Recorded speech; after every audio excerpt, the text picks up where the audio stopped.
there's been this series of Gen Z protests around the world.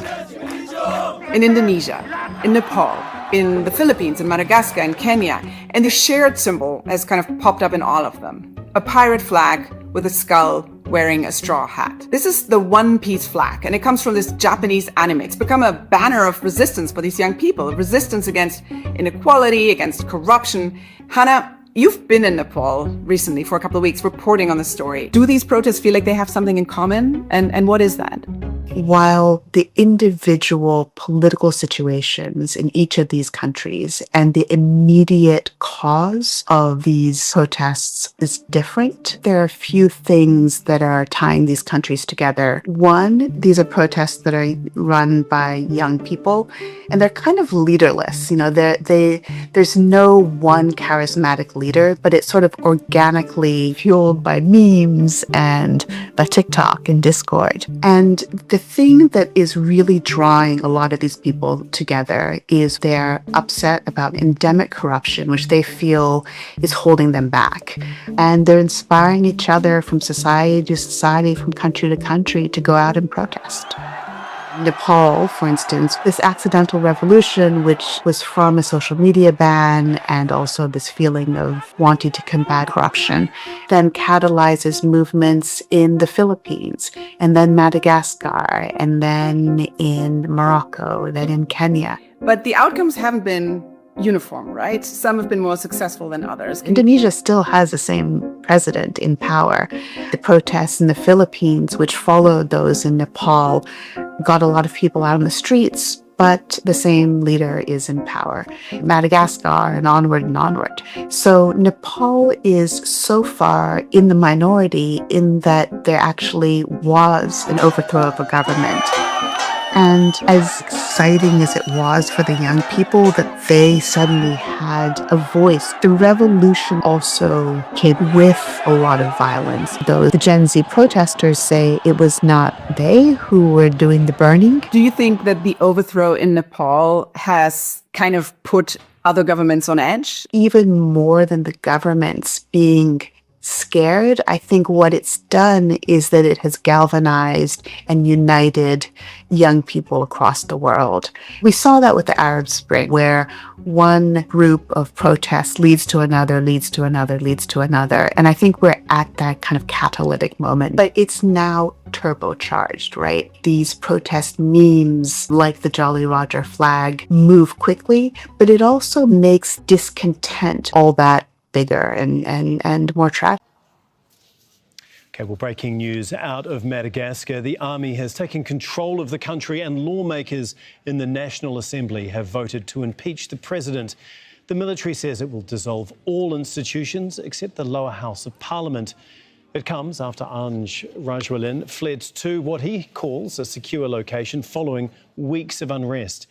Demonstrations led by young people have lasted for weeks over corruption and a lack of basic services.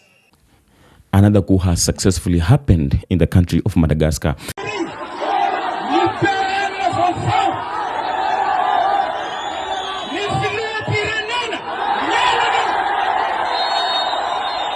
And it started with the country of Kenya, where we experienced the Gen Zs occupying the parliament because they were demanding that they need the government, the current regime, out of power, because the current regime was only there killing the citizens, destroying the properties, making the life of the citizens much harder. So they protested in a point where they occupied the parliament, but they never successfully removed the leader or the government, the current regime, from the power. And now we saw this happening in Sri Lanka, Indonesia, Nepal, and now today it has happened to the country of Madagascar. And now this is not a protest, but this is a coup d'etat that has happened in the country of Madagascar. Many people have been asking if Madagascar is one of the countries in Africa. Of course, Madagascar is a part of African continent because this is the largest island in the world, which connects, it's between African and Europe. So the people from these countries are African, which only have the two languages, the Malagese and the French.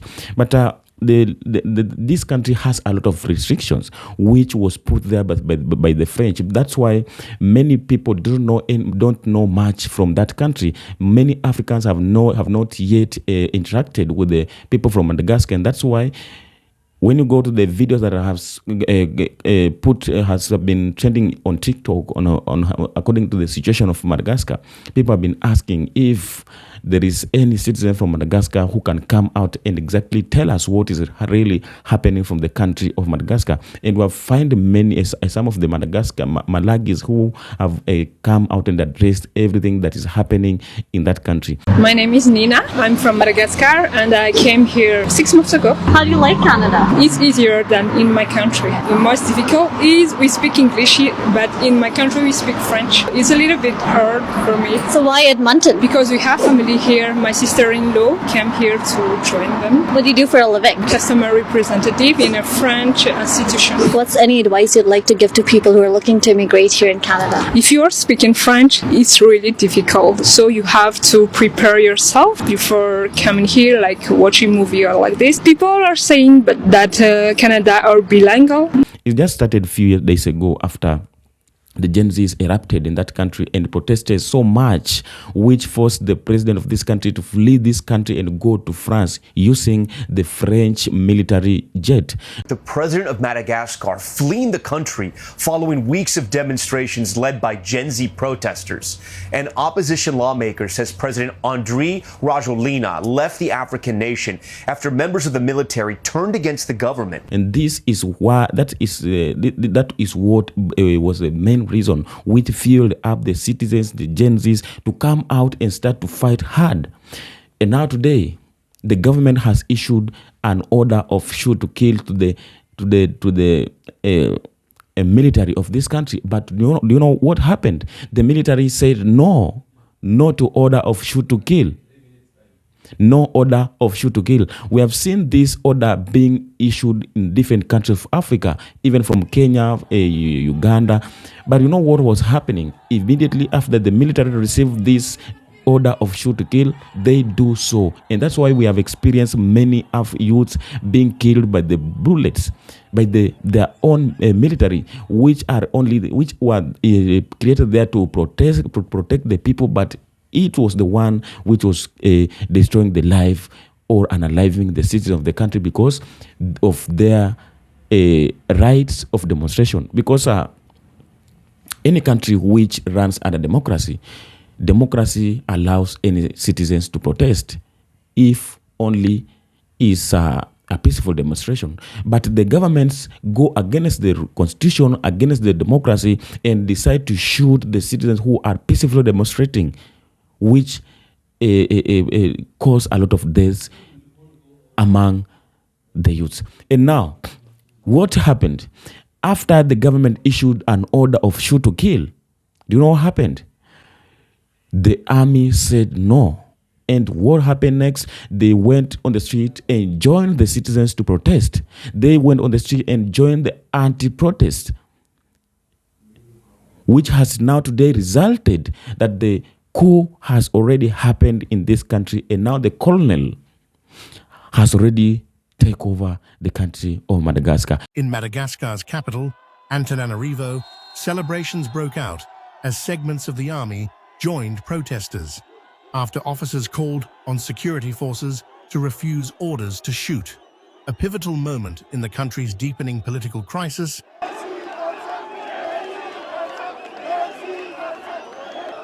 And as we speak today, as we speak now at this time, the country of Madagascar is under the military government. And this is what many Africans are saying, that it's good, because it has come to the point where, we are talking about liberation, reform. We are talking about the change. We are talking about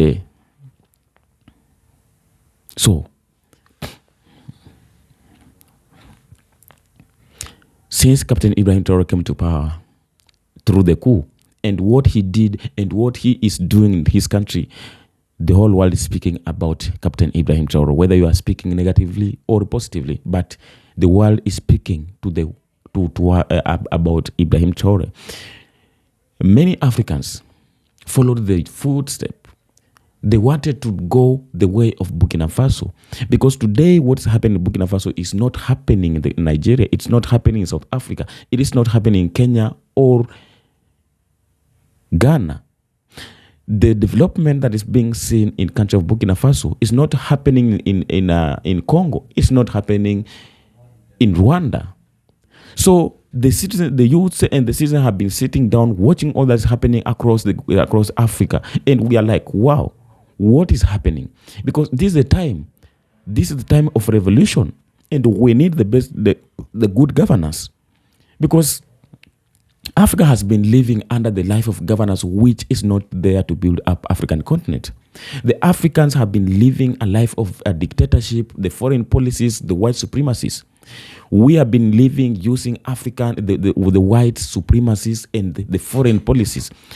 Yet we have our own governments. We have our own governments which are capable of making their own decision, making their own policies and laws which they have to use governing their countries. And they have been doing things vice versa. They have been busy fighting on how to deliver to their former colonizers, to submit much to their former colonizers, forgetting to submit or to deliver to the people who elected them, sent them to that position which they are holding today. And this is what has been bringing anger to the people of Africa. Now today, French is crying over Madagascar. Do you know why?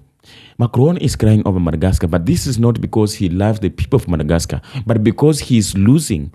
If now today, as according to the situation of all that has happened in this country, the military has already taken over this country, then this means that France has already lost its dominance, its territory from that country.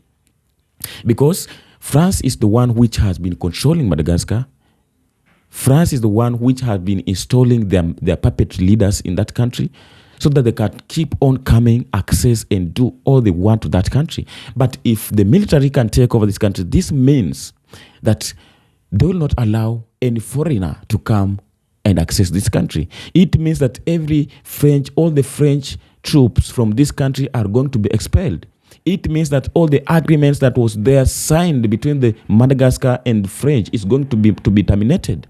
It means that all the diplomatic relationship that was there between French and Madagascar is going to be terminated, because it doesn't have any meaning, any solution. It cannot bring any conclusion of the crisis of this country. Always, immediately after the chaos arises in Africa, there must be a hand in of the foreign countries. So at the end of it, immediately after the disasters, they come at the end of it, pretending that they bring their solution or their help, but they are doing nothing. They are bringing nothing like solution in this country, because they love to see Africans suffering. They love to see this. All I can say is that this is just a lesson to any African leader, to all puppetry leader. This is just a lesson that we have to do what is supposed to be done to our countries. You have to work to your people. You have to deliver. You have to consider all the needs from the country, from your citizens, from the people of your country. You have to prioritize first the needs and the basic of your country's citizens. Nepal Prime Minister was just a leader who never listened to his people. The citizens and the youth occupied the street, demonstrating, demanding their freedom and their rights. Because at that time, I remember that the government was already of media. The media was already banned in that country. The TikTokers, the YouTubers were not allowed to make their contents. A lot of things was already banned in that country. The youths came out asking for the government to listen to them, but they denied They were denied the access to anything, which caused a lot of disaster to happen in that country. How it ended? We know all that happened in that country. We know all that happened in Sri Lanka. We all know all that happened in Indonesia. We have seen all that has happened in Burkina Faso, Mali, and Niger. And now we have seen what has happened in Madagascar. And this is just the beginning of the journey to liberation. This is just the beginning of the journey to revolution. Because at this time, any African youth is craving to liberation and so it's upon African leaders to find a way on how they can govern their countries, on how they can deliver to their people, on how they can secure the resources, the richness of their countries to their people, but not giving out all they have to the foreigners. This is just a lesson. Because this democracy that those people have been preaching to Africa, they are not using it. They are not using this to govern their countries. When today you go in the country of France has already collapsed. France has no peace. France is in a peaceful instability. The French people are out of control. They want Emmanuel Macron to resign. And the same time, Emmanuel Macron is the one who has been awaited the country like Madagascar. The African leaders are still waiting to Emmanuel Macron to come and tell them on how to govern their countries, whereby he has failed to govern his own country using that democracy. So we have to awake Africa. We have to wake up Africa. We have to wake up. The youth have already woken up, and they're doing things that we expected to happen. They're doing things which our revolutionary leaders, which our ancestors fighting, trying to do it. Here is the way to go.